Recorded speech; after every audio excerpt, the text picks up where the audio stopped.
Сайн байцгаана уу та бүхэнд өнөөдөр минь хүргэе. Өнөөдөр манай подкаст дэлхийн хамгийн анхны шашнуудын нэг болох хиндуизмын талаар ярилцуулна. Хиндуизмын шашны талаар төвчгөө тодорхой мэдээлэл өгөх. Хиндуизм буюу хинди шашин нь манай эртний өмнөх 1500-аас 500 онд ингээд энтгэл тусад үүсгэн байгуулагдсан тийм шашин юм аа. Тэгээд энэ шашин нь дэлхийн улс орнуудын хамгийн эртний шашин гэж явагддаг бөгөөд 4000 гаруй жилийн төвтэй байдаг. Энэ шашинд нэг онцлог юм байдаг. Энэ шашин ингээд ямар нэгэн юу бүгд төлөөлөгч хүн ингээд ямар нэгэн хин ийм үүсгэсэн төлөөлөгч харин ингээд олон шашнуудын ингээд нэгдэл олж ингээд энтгэл тусаад ингээд энтгэл тусаад ингээд байдаг гол шашнуудынхаа нэг шашин. Энэ шашин ямар урсгалтай юм бэ?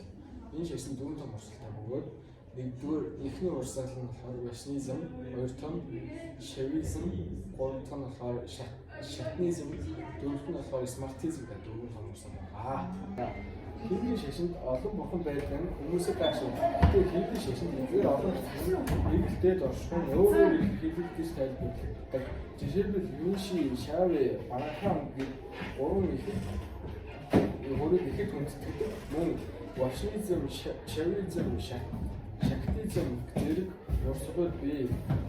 Урсгал өөрийн онцлогтой амьдралын гол зорилго нь ижил байдаг. Энэ шашны ямар их хөвчлөлтэй вэ? Энэ шашин нөгөө хиндуизмын энэ шашин нь нөгөө карма гэдэг тогтдог. Хэрвээ энэ насандаа цайнуудыг хайх бол дараа яваа насандаа сайхан төрнө гэдэг тийм ингээд үүсэх баталтай юм байна. Тэгээд энэ яваа насандаа муудуудыг угаасаа ойлгохтой нөгөө шокмаа гэдэг нөгөө дахин төрөлтэй тулхай салдаг тэр юундаа хүрч чадахгүй нөгөө өөрөө тэр үргэлжлэх хот юм юунд хүрч чаддгүй нөгөө тийм энэ хиндуизм шатнд болохоор нөгөө юуг ингээд дахин төрөлтийг ингээд юу гэдэг нөгөө амьдралынхаа нэг юу нөгөө мөтлөг гэж үздэг. Тэгээд энэ мөтлөгөөс салах нь амар амгадаг юм аа гэдэг болохоор шокманд очиж нөгөө ингээд амар амгадаг дахин төлхөө боддог байгаа. Энэ шашин ямар урсгалтай юм бэ? Энэ шашин дөрвөн том урсгалтай бөгөөд нэгдүгээр ихний урсгал нь болохоор вашнизм, хоёр том шавизм, гурав том нь болохоор шатнизм, дөрөвт нь болохоор смартизм гэдэг дөрвөн том урсгал байна. Тал нь юу юм бол давуу тал нь болохоор хүнийг одоо ингээд ёс суртахуунтай, төвчээртэй байлгахад сургадаг. Тэгээд амьд бие одоо амьд зүйлсийг хүндэтгэх ёс суртахууныг одоо ингээд сургадаг тавталтай. Тэгээд одоо сул тал нь болохоор юу их олон өөрөөр нөгөө бурхдуудыг ингээд нэгтгэсэн байдаг болохоор энгийн хүмүүс ойлгож одоо ингээ ойлгоход төвөгтэй байдалтай болгодог. Тэгээд орчин үеийн нийгэмд энэ хиндуизм гэж шашин хоцрогдсон юм шиг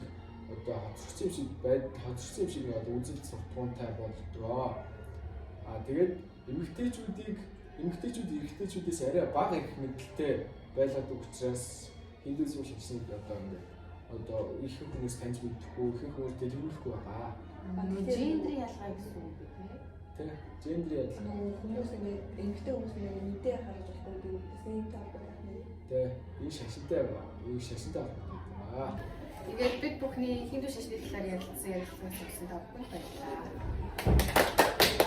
Govinda, Lakshmanagara Govinda, Adagurika Govinda, Kanchanambara Govinda, Kalravahana Govinda, Kadrajana Govinda, Govinda Hari Govinda, Gokulanandana Govinda, Govinda Hari Govinda, Venkataramana Govinda, Vanarasevita Govinda, Arjuna Govinda, Ketuvandaravana Govinda, Sarupa Govinda, Ramakrishna